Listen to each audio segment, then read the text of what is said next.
up? I'm Erin, Dr. Shred Dethridge, and you are tuning in to one of the best programs in the business. It's Heart Tales with Dave Cohen. Take it away, Dave.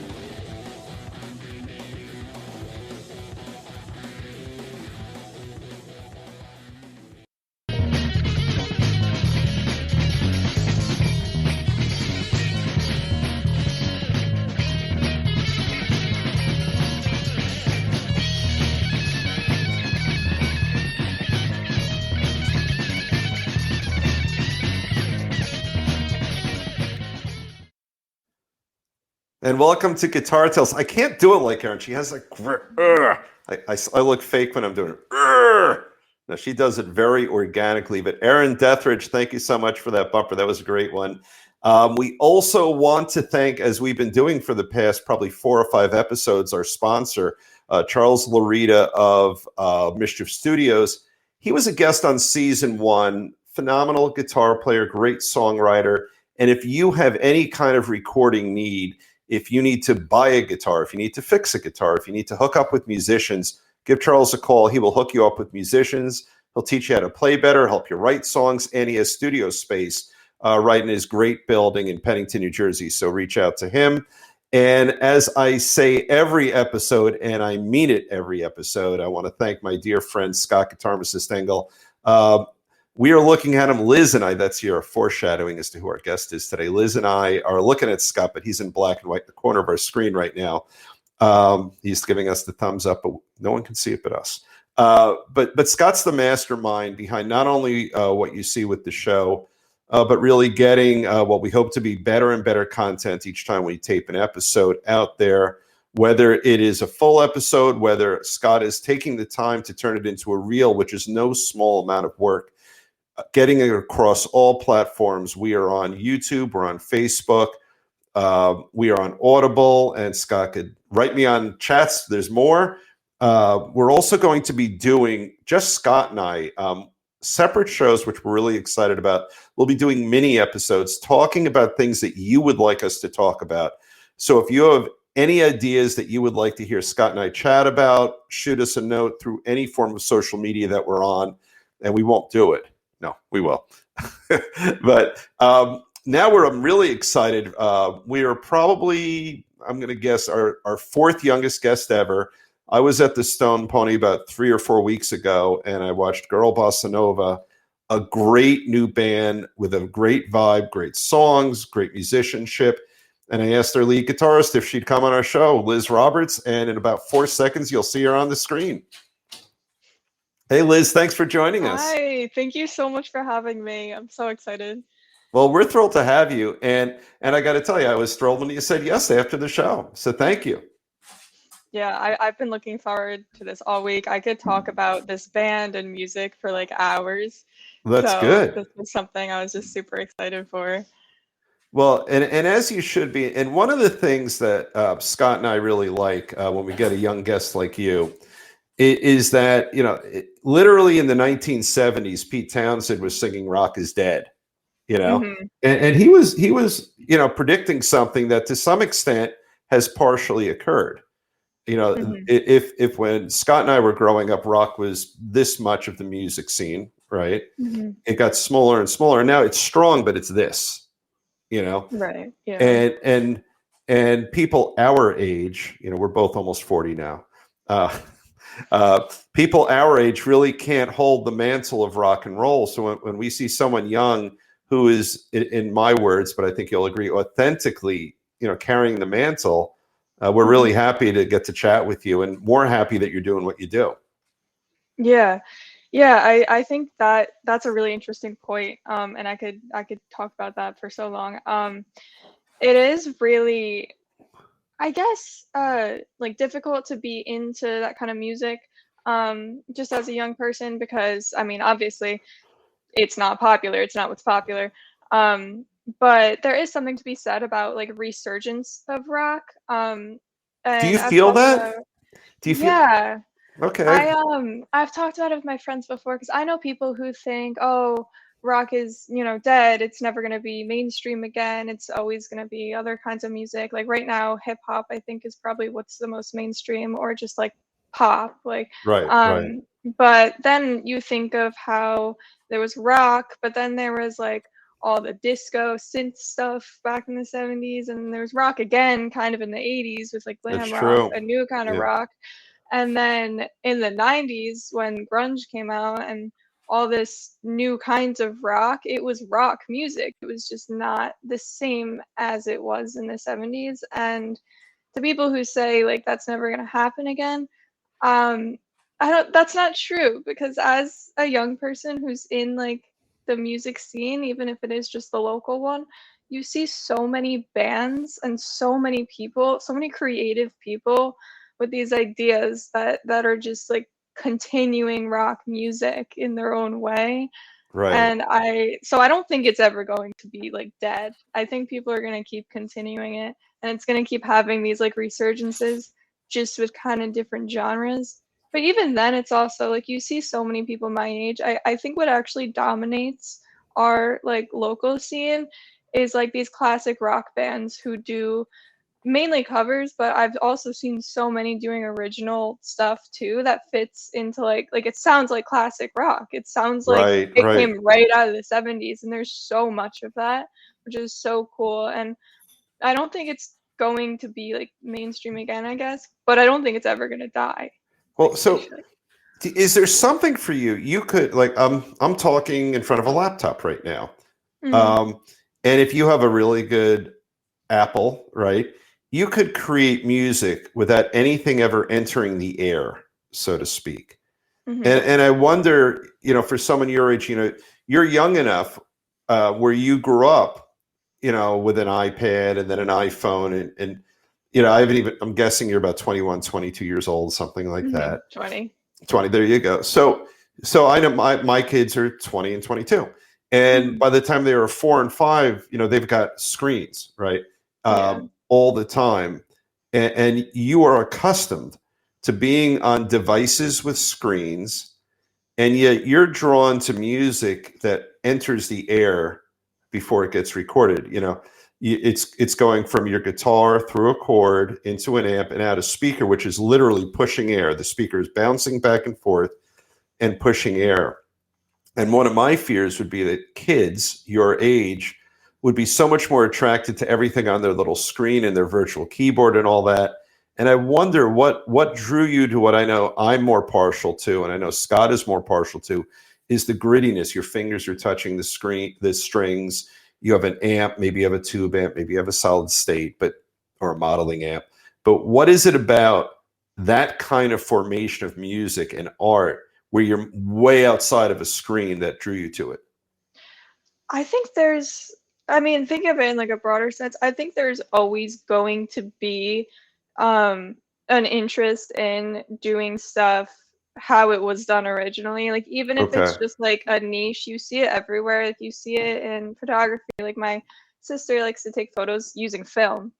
And there's just always going to be like the desire, I guess, to go back to where something started and do that, no matter how far we come with technology. Because, like you said, even though I can just go on my computer and put what chord I want to make and have Right. it feed it back to me, like I could do that. Anyone could do that. And with technology and everything and AI just getting to be so crazy, It um, is. Yeah. I guess, yeah. I guess what really drew me to it was just I guess, like the satisfaction of picking up a skill and just being able to do it as the people I look up to did it. Like when I first started getting into like rock music, I guess, or subgenre of it, I must have been 11 or 12, Okay. and I started listening to stuff other than what was like just on the radio. Um, and like stuff my dad plays for me. I started listening to like pop punk stuff. Like that was my big thing, as a lot of Okay. people do in middle school. Oh, really? Now, what is pop Yeah. punk? I guess I would define it as just I don't really know how to define it, but just to give examples, bands like Fall Out Boy, like My Chemical Romance, um, Panic! At the Disco, Third Eye Blind. It's kind of like Green Day. Green Day, I think Okay. they were the ones who kind of created it. Right, because they're very, Actually, my history with Scott is that he took me away from a punk band and we joined a band together, or created a band Oh, together. cool. But the punk from late 70s, early 80s is very different from Green Day, because Green Day is really listenable. They have real structure to their songs. They're produced nicely, but they still found a way to sort of capture a big piece of the edge of those punk bands. Like, the Pistols, they were once in a while listenable, but they're very much not listenable to some people. Yeah, like So not that's really accessible. what you're talking about with that pop punk. Yeah. So it's basically just taking punk and then making it like pop, and making it more Yeah. accessible. Hooks and melody and things like that. Exactly. And that's kind of where it all started. And I think the biggest band that had an influence on me at that time was My Chemical Romance. I started playing guitar because of them. All right. And I still, they're like so close to my heart. I will never dislike them. I will never like cringe at the fact I was such a big fan, because I'm still a huge fan. I'm never gonna not be a fan. But they're why I kind of started playing guitar, because I saw that's how they were doing it, and I was like, I want to do that. I want to make music like that. I want to be able to play guitar just like Frank Iero does. Like, I want his guitar. My first electric guitar was the same model Oh, really? What was it? as one that he has. It was an Epiphone Wilshire. Okay. Not very expensive, not very fancy, not even the best sounding instrument. No But that's offense to okay, right? him, but that's okay, and that's how I wanted it to be. I didn't want anything fancy. I remember my dad saying like, "Wow, you don't want like, a nice Fender maybe?" And I was like, "No, this is exactly what I want, because I want to do what he does, and I want to sound like him." And that's kind of how it all started. And I just fell in love with picking up the skill and slowly getting better and being able to change chords faster. I just really fell in love with. Just thought like, if I ever end up making music, it's gonna be through this skill and with the guitar. I didn't really see it any other way. Well, that's really great. And now, were you more of a lesson or a self-taught kind of person? I started taking lessons actually, because my sister, it's funny, she's the one who took guitar lessons first, and I started doing it kind of soon after she did, maybe a few months. And she actually ended up quitting, Okay. because she just, I guess, wasn't really that into it. So then I started at the same place, this place called the Music Place in Seagirt, Okay. and I took lessons there from when I was 12 to when I was 19, So so that's a probably fair like amount. last year. So that's, Yeah. yeah, it's a very long time. And the guitar teacher I had, his name is Matt King. Probably my one of my biggest inspirations just in life, like top 5 favorite people of all time. He is just so incredibly knowledgeable. Just gave the best advice when it comes to musicianship, and even not even just advice about life in general. Like, he was just so amazing, and he would do whatever you wanted to do. So if you just wanted to learn a song, he could teach you the song. If you wanted to really, really get into theory and work on your technique and take it really seriously, he could do that. And we did do that for a little while. Um, and just an amazing, amazing teacher, like one of the best teachers I've ever had in my life. And I think if I really, really wanted to, I could have taken it a lot more seriously, but I kind of just wanted to keep it as like a fun little hobby and continue going to lessons just to learn more technique and learn maybe some songwriting tips and stuff like that. Um, so yeah, those lessons were so amazing, and I owe all my skill to him, A little really. bit to you, maybe too, right? Some to me. Yeah, maybe a little Some bit of to it. you. And Yeah. it's interesting, when you talk about life's lessons too, you're on this musical journey. It's an artistic journey. It's a self-discovery journey. So it really makes a lot of sense that the person who's your tour guide on that Hmm. journey is the person who will give you life's lessons too, because Yeah. everything you're learning on guitar applies to life. you know. Exactly. Yeah. And one thing you said resonated with me. In the town that I grew up in Matawan, not that far away, Hmm. it seemed like every single person played guitar. At least from my generation, every boy played guitar. Um, Yeah.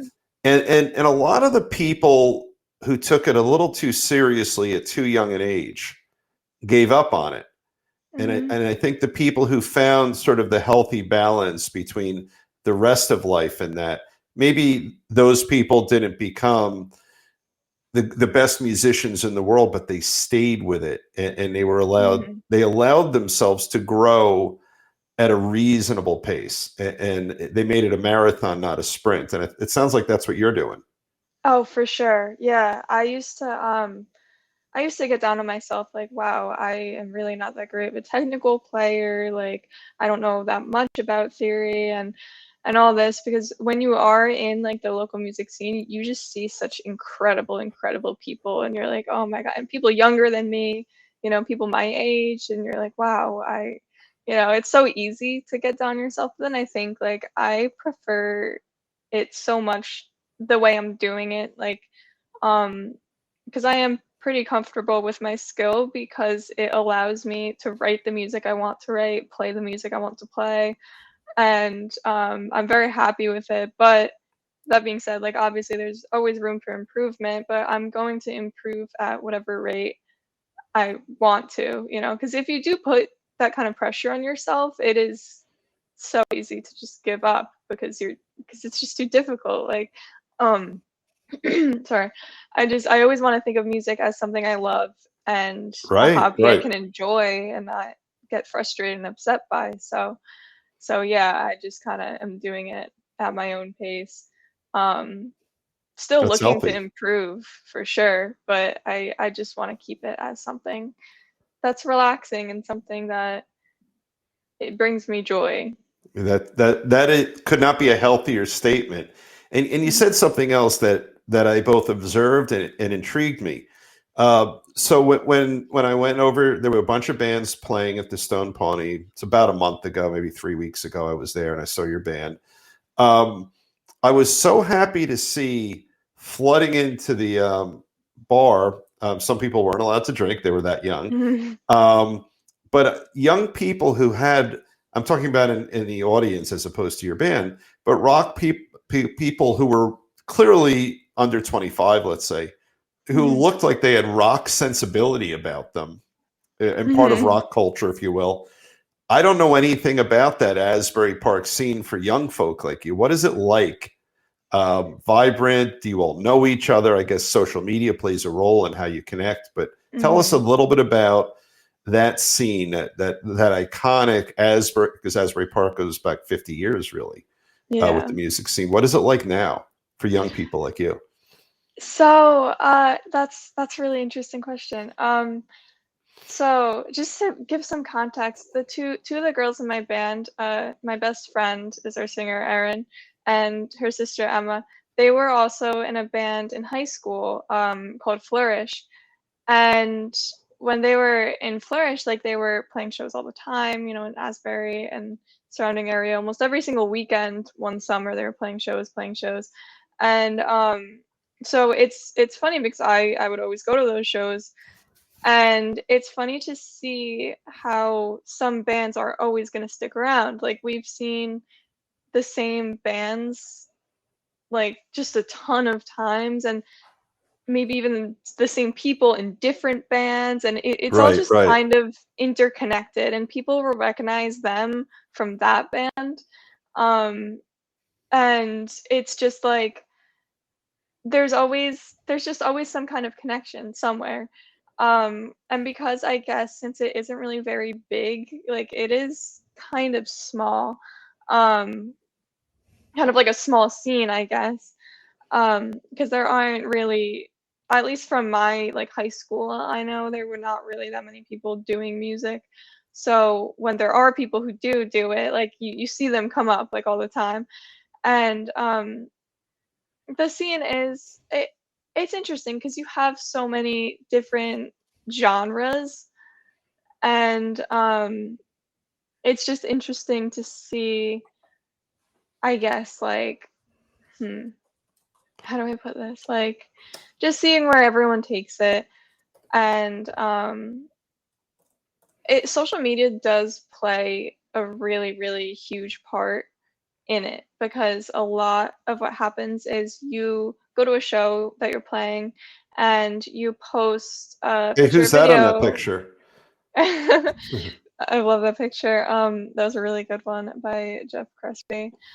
Um, what was I saying? Oh yeah, you post a picture or video of like one of the bands you're seeing, and they'll respond to it, and then you have a relationship already. It's that Right, easy. right. It's that quick. It's that fast, and then you just kind of have like mental tabs on that person. They said I was cool, so we're gonna keep them in mind. Then you end up playing shows together again and again and again, and they introduce you to other people, and then you just get more and more in the scene. So I guess it is kind of easy to network when it comes to like social media and all that. Um, and everyone that I've noticed, everyone is just so supportive of each other, which is really, really amazing. Um, like I've noticed within my age group and the people Right. we play shows with and everything, it's just everybody is so sweet, and everybody wants to wants their name out, wants other people to feel good about what they're doing. It's a really, So really it's good so it's scene, I think. really mutually supportive. Yes, And that exactly. picture, Scott, can you put that picture up again? That last one, I love that picture. That's a good So one. yeah, and you know what? This is, you can see a little bit in the background. It says Stone Pony. We Scott has played the Stone Pony. We've had a few other people on the show who've played there. That's an internationally known venue. I mean, Hmm. in the conversation, I've talked with people about it. You've got the Stone Pony, CBGBs, the Whiskey A Go Go. Those are sort of the biggies that I could think of off the top of my head. Hmm. Um, and that you before you're even old enough to drink, you've Yeah. had the honor of playing there. I think that was your second time there, wasn't it? Hmm. And that's Yeah. gigantic. And that picture, it really does capture the scene. I actually am embarrassed to say that I had not been in the Stone Pony in about 30 years. Oh wow. I was at whatever the previous iteration of the Rat, that the radio station.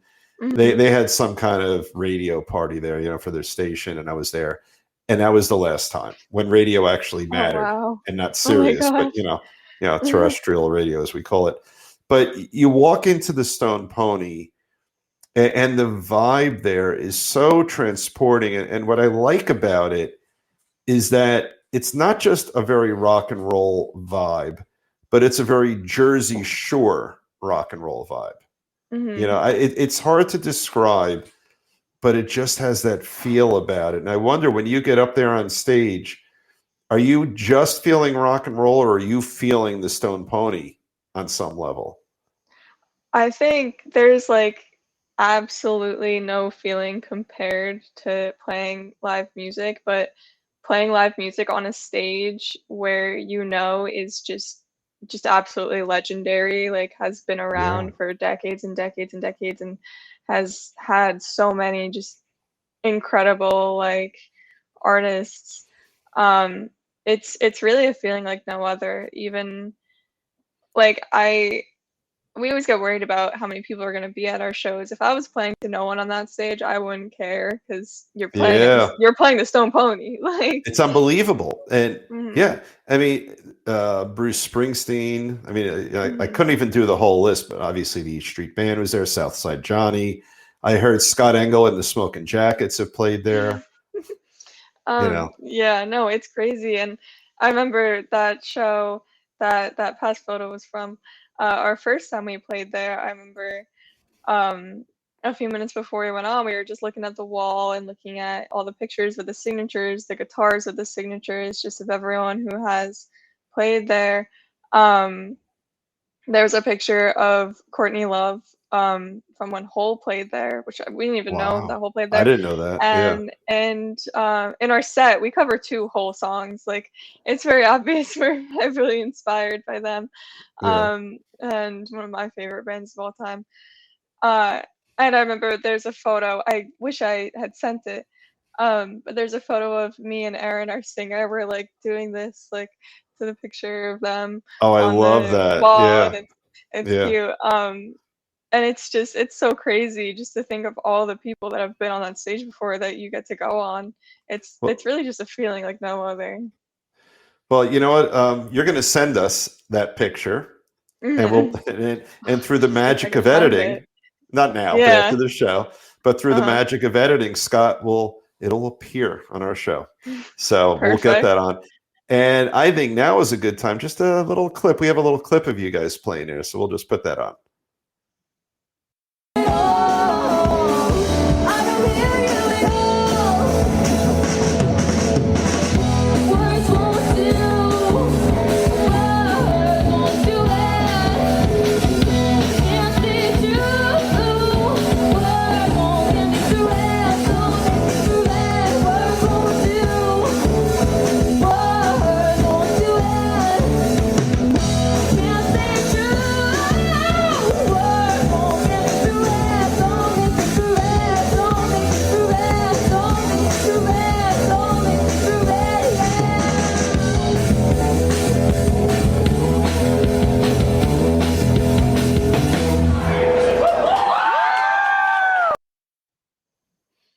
What a great clip. And I got to say, like when I went to see you guys, that clip is so sort of consistent with what I saw, which was, you know, rock and rollers loving what they're doing, being them. I mean, you guys were just, I could Hmm. tell. You could tell when you see a band and they're not, they're trying to be something they're not, or they're worried Hmm. about things like that. You guys were just so true to what you were doing. And a lot of songs with a lot of great hooks. That song is really catchy. Like now it's going to be stuck in my head for the rest of tonight. Hmm. Hmm. Um, but it's a great tune. So let's Hmm. talk a little bit about the band. Girl Bossa Nova. How did you come up with that name? Or how did So someone our come up with that name? singer, it was all Erin. Um, she's a genius when it comes to like wordplay, stuff like that. Um, and I don't, I wish I knew how she came up with it. But I guess the context for that is there's the whole, I don't even know what to call it, just like internet thing of like the girl boss. Like Okay. just So that's a thing. I it's a thing. I wouldn't really know how to describe it. And I'm scared to describe it wrong because that would be embarrassing. But I guess it's just like it's something that started out in full seriousness, like, oh, like girl boss, like a girl in, I Your guess, a bosses. position that Okay. maybe, and bosses, I don't know.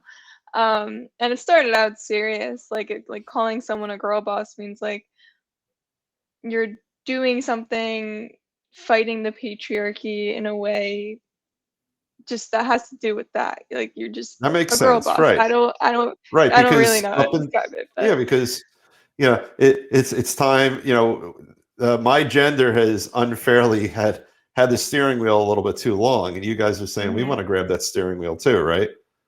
Yeah. So The there's steering that, wheel of and then life. obviously bossa nova is a style of jazz, so we just figured put them together.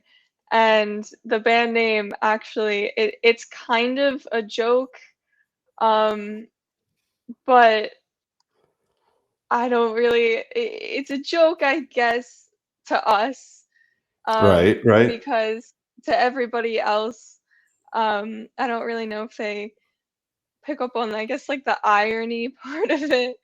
right, Um, right, right. just because, but it all kind of goes into, and I might not be making so much sense here, but it kind of goes into this idea of like hyper femininity when it comes to music, because Okay, At that makes sense. at first, yeah, at first you have the obvious issue of males dominating the music scene, especially rock, Yeah, um, and just a especially rock. total, especially rock, just a complete lack of representation when it comes to rock music. I mean, you look back, um, I think one of the, and I might not be that knowledgeable about rock artists, like of classic rock and stuff. But one of my inspirations, I've always loved Heart, Right. with Nancy and Ann Wilson. You got that. I can't really think of many more. I mean, Blondie, Joan Jett, you have artists like that. But when you think of that compared to all the male counterparts and all the representation there, I mean, you think of Oh, it's if unbelievable. if you Yeah. ask anybody, just ask a random person on the street, hey, name the top 5 influential guitar players, well, top 10 influential guitar players, like, and you think they probably won't put a woman's name in there, and it's just there's just a total lack of representation. So then you have like the idea of really wanting to fight that, um, and feeling like you need to fit into this box, I guess, that was like created So that, right. by like males and everything, and you don't want to be feminine, you want to hide that because, oh, I only need to play hard rock music and I need to be a very good technical player to prove myself and prove that girls can do it, and all But you don't that. want to walk away And from that, then which is feminine also, right? exactly, so then you Yeah. kind of have this weird conflict, between like wanting to prove yourself but then also feeling like you don't need to, but then you kind of just move towards this like acceptance, phase, I guess, where you're like, it really doesn't matter. I don't need to be the best guitar player out there because I don't need to put myself to anyone. And you sort of just accept like I can be feminine and still be a normal guitar player. Like, you don't need to do all this fighting and all this pushing. You kind of just need to exist and do whatever you want. And that's Well, kind of where it all comes from, is this whole like acceptance of the whole like feminine thing. Um, and that's kind of, I mean, that's very like a convoluted way of explaining the band name. But that's pretty much what it is. Like, and you see a lot of other punk bands doing it. Um, Not that we're like a fully like, punk band, but there's no, so but many bands out you've there got you have that a have little bit this. of that. You do, in a very good way. Hmm. Yeah. Yeah, there's a lot of other bands, like accepting femininity and actually making it a part of their music, which I think is really cool. And because I definitely went through a long period of time where I wasn't accepting it, I wanted to push against it. I Right. wanted to like be like, oh, I'm not feminine. I'm not gonna like play up the whole girl thing because be accepted by male musicians, and there's no way to do that if you're feminine, and that's screwed up. And I kind of just moved way past that to a point where, We've made it tough, haven't we? Like yeah, guys in very general tough. have made it different. Yeah. Yeah, It's and it's that's an just interesting perspective. Yeah. it really blows my mind how in a day and age that is so progressive, in so many ways, that is still an issue.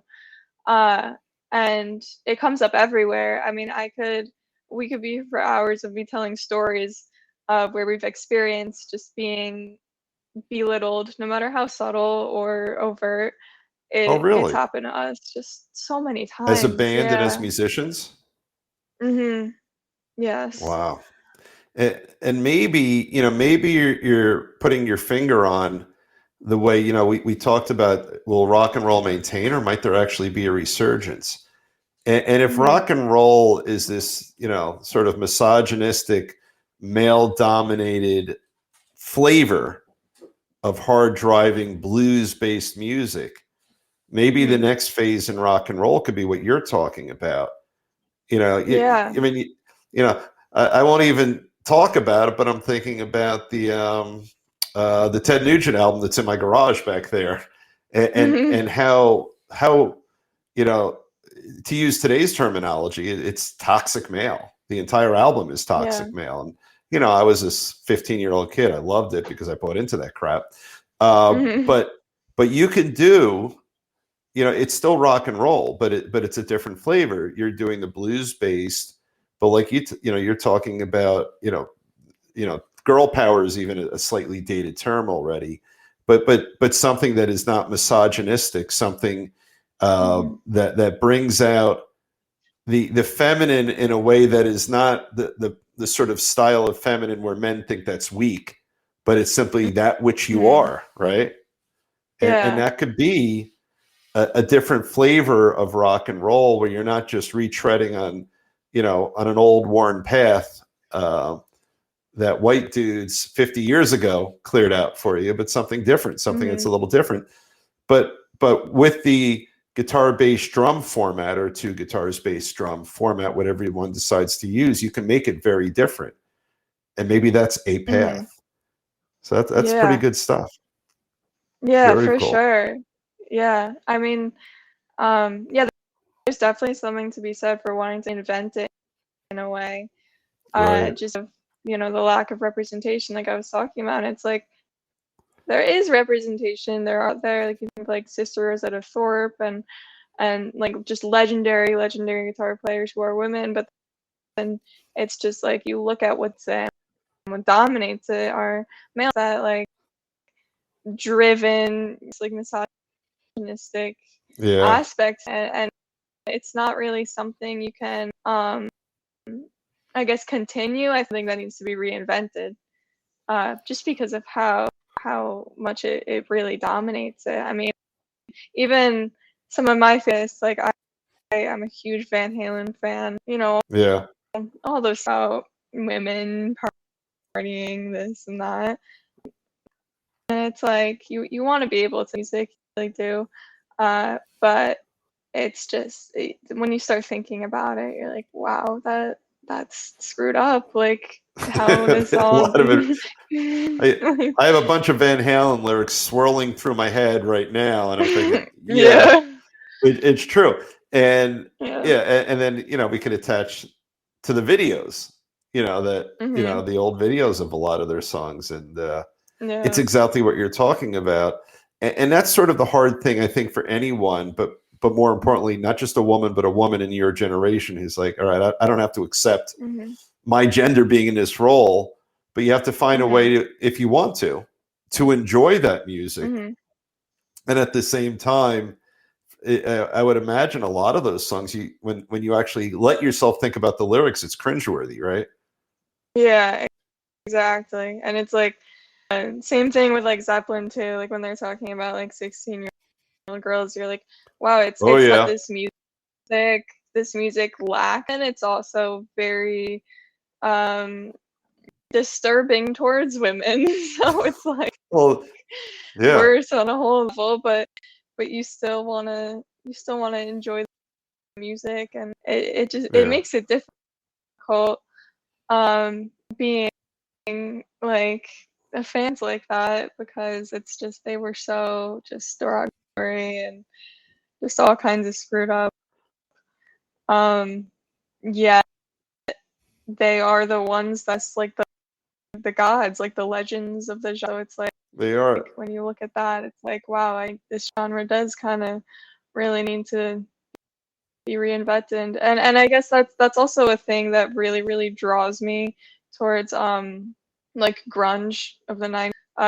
Yeah, that That's doesent have it probably my really. favorite. It's just completely gone. I mean, Yeah, you're right. I never thought of that. everyone I mean, part of like the whole movement, it's yeah, I would a feminist movement in a way, because it's just so Yeah, about not caring about standards and conformity, and just existing as they are. And I mean, those of Kurt Cobain, just plenty of other people from the genre who are like feminists. Like they did stand up for women's rights. Um, it's a genre that has the same like grit, the same like dirt and like that's it, drive as traditional rock and roll. However, it doesn't have all the misogynistic aspects. And not I only do never I thought of love the that. Yeah, music, yeah, I love the music so much. It's just a plus that it's also such a good message in it. Um, and a lot of what I stand for is in that music. So that's what I've been into as of my freshman year of college. So that'd be like 3 years now. I've been like super into it. Um, you're a and junior yeah, at I age just 20. yes, Did you start early? yeah. No, I didn't start early. I'm also graduating early. I don't even know how I did it. I kind of just took the hardest classes way early Wow. on. And here I am. Well, there you go. Uh, Here you are, and there you here go, I right? am. Yeah. So, yeah, by the way, I wanted to say one more thing about your band name that I couldn't go without mentioning. The fact that it's such an unconventional name leads people to talk about it. Like you Hmm. probably get that question. If you had a Hmm. conventional rock and roll name, White Radish. I don't know why I came up with that, but if you can't, you know, Yeah. you get a couple of questions. But Girl Bossa Nova, it's even hard to say. I had to write it down so I wouldn't screw it up Yeah. today on my little legal pad. I always like to show my legal pad on the Yeah. show. Um, so what do Yeah. you guys have coming up? What are the next projects? Are you recording? Do you have any good gigs coming up? Yeah, so we have a ton of stuff we want to record over the summer. When I was home for spring break, me and Erin just wrote a song. And so we have that. We have one of the songs that we play live, the song Sweet Sounds. We haven't recorded it officially yet. We have I guess I would call it a demo out there on SoundCloud, but we want to record that song the way we do it now. So we wrote that song years and years Okay. ago. But we want to record that. We want to record the one we just wrote. And then we have three other song ideas too we want to do. So we're writing music like crazy and we really want to record that this summer. And then we have a ton of shows in May.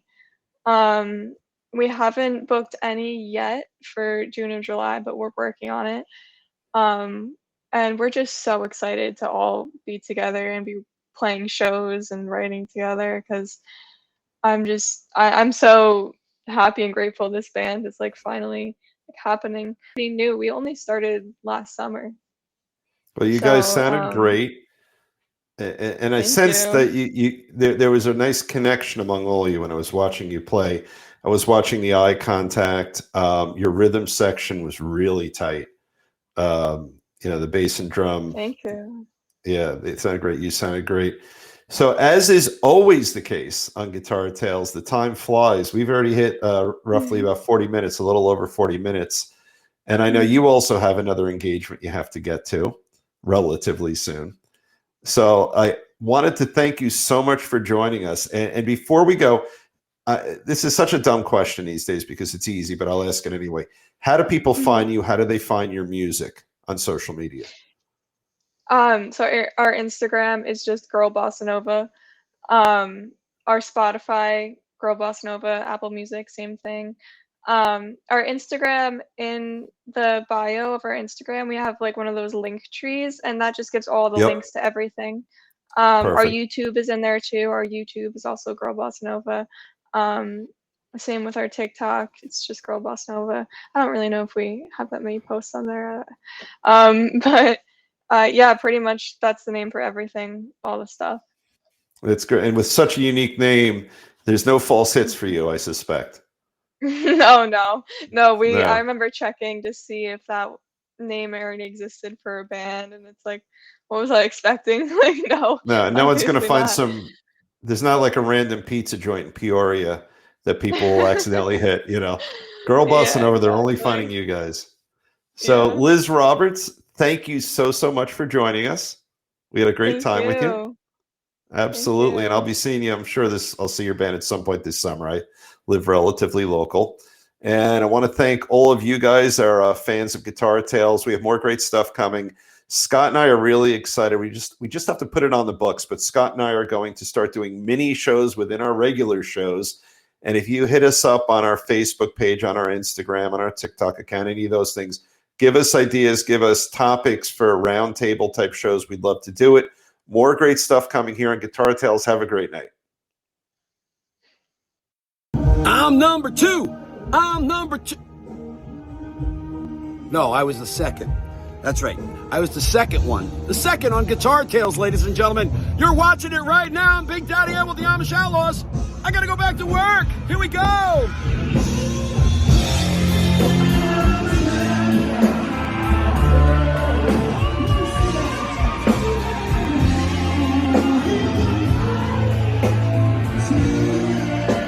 Sing!